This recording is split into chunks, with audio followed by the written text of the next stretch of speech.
Olá, queridos, a paz do Senhor seja com todos. Sejam bem-vindos a mais um vídeo aqui do canal. Se você ainda não for inscrito, eu peço que você faça a sua inscrição. Basta clicar no botão que fica embaixo da tela do seu vídeo. Está escrito inscrever-se. Ao clicar, você verá que ele vai mudar para ficar inscrito. Então você já estará inscrito no canal. Peço também que você deixe o seu curtir, seu joinha, que você deixe o seu comentário com alguma coisa referente a esta mensagem ou sobre algum assunto que você quer que nós falemos aqui. Lembrando sempre, eu sou apenas um publicano, um pecador, que precisa tanto de Deus como qualquer outra pessoa. Peço também que você clique no botão, melhor dizendo, que é o sininho, e fazendo assim você estará por dentro de tudo aquilo que for postado aqui por este canal. Amém? Então hoje eu quero falar a respeito sobre o que Jesus escreveu no chão quando, os fariseus e os escribas levaram uma mulher para ser condenada por Jesus. O que Jesus estava escrevendo ali? Existem várias teorias, muitos pregadores, de forma poética, dizem que Jesus estava escrevendo uma nova história para aquela mulher, que Jesus estava escrevendo os pecados daqueles homens, que eram hipócritas, que Jesus estava ali escrevendo profecias, enfim. O fato é que a palavra não fala especificamente, o que Jesus estava falando, mas quando a gente entende o contexto, quando a gente busca, o conhecimento da palavra de Deus, a palavra se revela a nós. E não existe revelação maior do que a própria palavra. Então vamos ler o que está escrito lá em João, capítulo 8, versículo de número 1 em diante. Vai dizer assim, porém Jesus foi para o Monte das Oliveiras, e pela manhã cedo tornou para o templo, e todo o povo vinha ter com ele, e assentando-se, os ensinava. E os escribas e fariseus trouxeram uma mulher apanhada em adultério. Lembrando sempre que naquela época estava em vigor a lei de Moisés. E a lei de Moisés dizia que o pecado de adultério, para ele ser levado a julgamento, ele teria que ser pego no ato e por pelo menos 2 testemunhas. Então, tanto o homem quanto a mulher eram levados para esse julgamento, que pela lei daquele tempo, que regia aquele tempo, principalmente no tempo de Jesus, eram pelo menos 23 juízes que julgavam, não só esse tipo de julgamento, mas qualquer julgamento que tinha, qualquer audiência que tivesse, tinham ali 23 juízes. Quando não tinha os 23 juízes possíveis, então fazia-se com 13 juízes. Então, para que uma pessoa fosse condenada, ela teria que ter maioria a favor da sua condenação. Só que tem um detalhe também. Por exemplo, se fossem 23 juízes, não bastariam ter 12. Seria 12 contra 11. Não bastaria, porque a lei dizia que tinha que ter pelo menos 2 pessoas a mais do que fosse contrária. Aí sim a pessoa seria condenada. Por esse caso, nesse quesito do adultério. Então, ou no caso que fosse quando fosse 13, teria que ser mais do que 7, para que tivesse pelo menos 2 votos a mais do que fosse contrário. Então, esses homens vão levar essa mulher perante o Senhor Jesus para interrogar, para que Jesus desse o seu veredito. Continuando assim, e pondo-a no meio, disseram-lhe, mestre, esta mulher foi apanhada no próprio ato adulterando, ou seja, eles eram testemunhas oculares, certo? E na lei nos mandou Moisés que as tais assim sejam apedrejadas. Tu, pois, que dizes? Então, eles estavam perguntando qual era a opinião do Senhor Jesus, qual que era o seu veredito. E ali tinha uma pegadinha. Por quê? Embora Jesus fizesse parte da seita do fariseu, porque Jesus era mestre, Jesus era rabi, e o próprio fato deles chamarem Jesus de mestre corrobora para esta teoria de que Jesus fazia parte, porque somente eles poderiam pregar no templo. Então Jesus pregava no templo, então ele provavelmente fazia parte também dessa seita, o que não torna pecador, porque não é o fato dele ser fariseu, dessas pessoas serem farisaicos ou não. O problema era que eles eram hipócritas, eles pregavam algo que não faziam, ao contrário de Jesus. Então, o que eles fizeram ali? Uma pegadinha. Por quê? Se Jesus falasse que ela teria que ser condenada, Jesus estaria pecando, porque Jesus não era juiz e nem fazia parte do sinédrio, que eram responsáveis por esses assuntos. Então, se Jesus condenasse aquela mulher, ele estaria sido pego pelo pecado de estar julgando sem ser ele juiz. E se Jesus falasse que não deveria que ela não deveria ser condenada, eles afirmariam que Jesus era contra a lei de Moisés e prenderia Jesus. Então Jesus estava ali aparentemente num beco sem saída. Só que Jesus, né, nunca seria apanhado por meros homens, principalmente quando se fala a respeito da própria palavra, porque nem o próprio Satanás, nem o próprio adversário foi capaz de enganar Jesus, não seria o homem que teria esse êxito. Então, ali estava uma sinuca para Jesus resolver. Mas vamos continuar. E isto, versículo 6, e isto diziam eles, tentando, né, estavam experimentando para que tivessem do que acusar. Mas Jesus, inclinando-se, escrevia com o dedo na terra. Como insistissem perguntando-lhe, endireitou-se e disse-lhe, aquele que tiver dentre vós que está sem pecado, seja o primeiro que atire a pedra contra ela.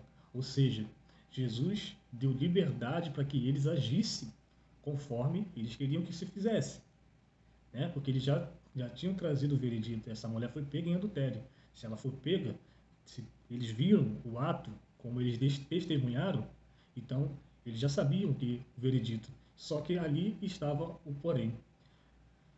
Como eu falei, o pecado de adultério, para ele ser passível de condenação, ele teria que ser pego no ato e com pelo menos 2 ou 3 testemunhas oculares, ou seja, teria que ser pegos, né, com os olhos, por 2 ou 3 testemunhas. Agora está aí outro mistério. Se foi pego adultério, cadê a outra pessoa do adultério? Ninguém comete adultério sozinha, no caso da mulher, né? Ela precisaria do homem. Onde está esse homem? Então esse julgamento já era imoral, já era inconstitucional. Não deveria ser daquela maneira. Então, Jesus já mata a charada para eles, mesmo que eles fossem homens idôneos, que não fossem pecadores, já estavam pecando nisso aí. Porque ou estava encobrindo o pecado do homem, ou ele estava, né, tramando contra aquela mulher, levantando falso testemunho. Então, ou eles estavam acobertando o pecado, ou eles estavam inventando o pecado. Então, Jesus jogou contra eles mesmo o próprio julgamento. Você entende isso? Então, sempre quem traz esse tipo de julgamento, querendo acusar a pessoa, querendo condenar a pessoa ao inferno, já traz sobre si o próprio julgamento. Porque a palavra mesmo diz, o próprio Senhor Jesus disse, com a medida que vós medis, vos medirão a vós. Ou seja, ao invés de você tentar trazer condenação para uma pessoa, examine-se, pois, a si mesmo, como disse Paulo. Examine-se um homem a si mesmo, e assim como a desse pão, falando a respeito da Santa Ceia. Então, já tem uma reviravolta, podemos dizer ali. Só que eu quero frisar algo muito mais além do que isto. Olha o que diz o versículo de número 8. E tornando a inclinar-se, escrevia na terra. Quando ouviram isso, saíram um a um, com peso na consciência, a começar pelos mais velhos até os últimos. Ficou só Jesus e a mulher que estava no meio. E algo tem de muito interessante aqui. Por que esses homens ficaram com peso na consciência? Por que esses homens desistiram de condenar aquela mulher? Porque eles estavam tão certos que pegariam Jesus naquela pegadinha, eles estavam tão certos que eles iriam condenar aquela mulher, eles estavam tão certos. Por que eles desistiram? Somente por causa da resposta que Jesus disse? Porque se eles estavam acobertando, eles já estavam pecando. Ou se eles estavam inventando, eles também já estavam pecando. Por que eles não foram até o fim? Exatamente por causa disso aqui. Porque Jesus estava escrevendo na terra. E aí tem várias teorias, como eu falei no início. Uns acreditam que Jesus estava escrevendo os pecados de cada um, o que eu particularmente não concordo, porque Jesus ele não acusa ninguém. Jesus ele não condena a própria mulher. Jesus vai falar depois, né? Jesus vai falar para aquela mulher, né? Vai e não peques mais. Então, Jesus sabia que aquela mulher era culpada. Mas Jesus, não, de uma maneira nenhuma, Jesus condenou aquela mulher. Muito pelo contrário, ele deu uma outra oportunidade para que aquela mulher se arrependesse. Então, Jesus, para mim, fica claro que Jesus não faria isso, de colocar no pecado de cada um ali, né? Outros acreditam que Jesus escreveu ali uma nova história, né?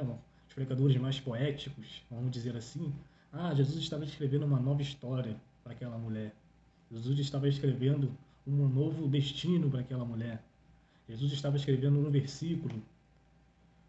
Olha o que diz o capítulo de número 17 de Jeremias e o versículo de número 13. Jeremias 17, versículo 13, diz assim, ó esperança de Israel, todos aqueles que te deixam, serão envergonhados, e os que se apartam de mim serão escritos sobre a terra, porque abandonam o Senhor, a fonte das águas vivas. O que Jesus estava escrevendo ali? Será que Jesus estava se referindo a esse texto de Jeremias? Será que Jesus escreveu essa referência naquele chão, naquela terra? Fato é que naquela cultura, até o dia de hoje, é uma desonra, uma vergonha que se escreva o nome ali, né, no chão, na terra. Algumas traduções vão falar que está no chão, outras traduções vão falar que está na terra, algumas traduções falam que está na areia. Fato é que estava no solo, no chão. Por quê? É proporcionalmente oposto ao que está escrito no céu. Os salvos têm os seus nomes escritos no livro da vida, que está no céu. Logo, para esta cultura, escrever o nome no chão, na terra, era um ato de vergonha, de desonra. Então, será que Jesus não estava escrevendo ali que eles estavam se perdendo porque eles rejeitaram a fonte das águas da vida? A fonte de águas vivas que ele era essa pessoa, esse Senhor, esse Salvador, esse Remidor? Eu particularmente acredito muito mais nessa teoria, porque vai de encontro, porque a palavra vai dizer que um dia, se não me engano, um dia antes foi a festa do tabernáculo, dos tabernáculos, ou seja, que no dia seguinte era o dia da convocação, e esses homens, sendo fariseus, sendo escribas, eles tinham que estar obrigatoriamente fazendo os seus atributos no templo. Eles não tinham que estar indo buscar uma mulher adúltera. Aquele dia era um dia de festa, de celebração, de separação. Então os escribas tinham que estar focados no templo, assim como os fariseus, assim como todas aquelas pessoas que estavam envolvidas com os serviços do templo. E eles estavam abdicando desse dia, um pecado terrível, para acusar uma mulher, ainda que ela fosse culpada, porque Jesus mesmo diz, vai e não peques mais, né? Então, Jesus estava fazendo eles lembrarem de que eles abandonaram a fonte de águas vivas. Será que não era isso que Jesus estava escrevendo? Eu, particularmente, prefiro acreditar nisso, né? Mas, com certeza, só saberemos naquele grande dia. Então, é importante que a gente se conecte com a fonte das águas vivas. Olha o que Davi vai falar a respeito disso. Segundo Samuel, capítulo 23, versículo de número 14. Vai falar sobre os 37 valentes de Davi, mas algo bem detalhado vai estar escrito aqui. Versículo de número 14. Davi estava num lugar forte, e a guarnição dos filisteus estava, até então, em Belém. E teve Davi desejo e disse, quem me dera beber da água da fonte que está em Belém, junto à porta. Quem é essa fonte que está em Belém? Quem é essa fonte que veio de Belém? A fonte da água, essa fonte que Davi estava sentindo tanta falta. Da onde que vem essa fonte? Qual que é o sentido para a minha vida e para a tua vida? O que representa um rei que estava num lugar forte, que estava fortalecido, que tinha o seu reinado ali grandioso. Por que ele sentiu essa falta da fonte da água de Belém? E Davi estava profetizando a respeito daquele que viria a nascer, daquele que viria a ser a fonte das águas vivas, daquele que saciaria a sede, daquele que nos daria a água, de beber a água da vida. Versículo de número 15, teve Davi desejo e disse, quem me dera beber da água da fonte que está em Belém, que está junto à porta. Então aqueles 3 valentes romperam pelo arraial dos filisteus e tiraram a água da cisterna de Belém, que estava junto à porta, e a tomaram e trouxeram a Davi, porém ele não quis beber, mas derramou-a perante o Senhor. Ou seja, ele deu essa oferta para o Senhor, aquele que ele mais desejava, e disse, guarda-me, o Senhor, de beber, beberia eu o sangue dos homens que foram a risco da sua própria vida. de maneira que não quis beber isto fizeram aqueles 3 valentes. Para cumprir a vontade do rei, 3 valentes invadiram o arraial dos filisteus só para tomar uma água, só para tomar a água para satisfazer o desejo do rei, arriscando as suas próprias vidas, derramando o próprio sangue. E o rei vai entender, não é desse jeito que eu vou voltar à fonte das águas vivas. Não é desse jeito que eu vou voltar à água que vem de Belém. Não é com os meus esforços físicos, não é com o derramamento de sangue, é pelo Espírito, é pela vontade do próprio Senhor. Pede-me, darei, pede-me e te darei a água da vida. Porque as águas que vocês bebem, vocês tornarão a ter sede. Mas a água que eu te der, você nunca mais terá sede. Volte comigo agora, por favor, para João, capítulo 8. Então, a estrutura, o governo, não pode trazer a fonte das águas vivas. Davi tinha um grande reinado. Tinha muitos valentes que dariam a vida por Davi, pelo rei. Mas Davi entendia que para essas coisas espirituais é mais uma luta interna do que uma luta externa. João capítulo 8, versículo de número 10. Endireitando-se Jesus e não vendo ninguém mais do que a mulher, disse-lhe: mulher, onde estão aqueles teus acusadores? Ninguém te condenou? E ela disse: ninguém, Senhor. E disse-lhe Jesus: nem eu também te condeno. Vai-te e não peques mais. Aquilo que foi usado para uma situação de condenação, para uma situação de juízo, de morte. Jesus, através da sua palavra, Jesus, através da sua boa vontade, transformou aquele lugar de morte em lugar de vida, em lugar de esperança.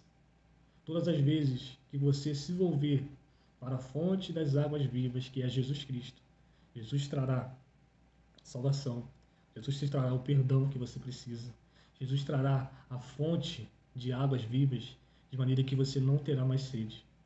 Sabe o que falta para esse mundo, para nosso Brasil, para nossa nação? A fome e a sede pela presença de Deus. Aonde você tem depositado a tua fé, tua esperança? Nos homens, nas autoridades, nos governos, na tua própria força, na tua própria disposição? Deixa eu te dizer uma coisa: a fonte de águas vivas não se toma pela força dos braços, se toma pela vontade dele. O que você precisa fazer é atraí-lo, é chamá-lo, é clamar pelo nome dele, e ele virá a teu favor. Que Deus abençoe a sua vida. Até o próximo vídeo e viva o Senhor Jesus.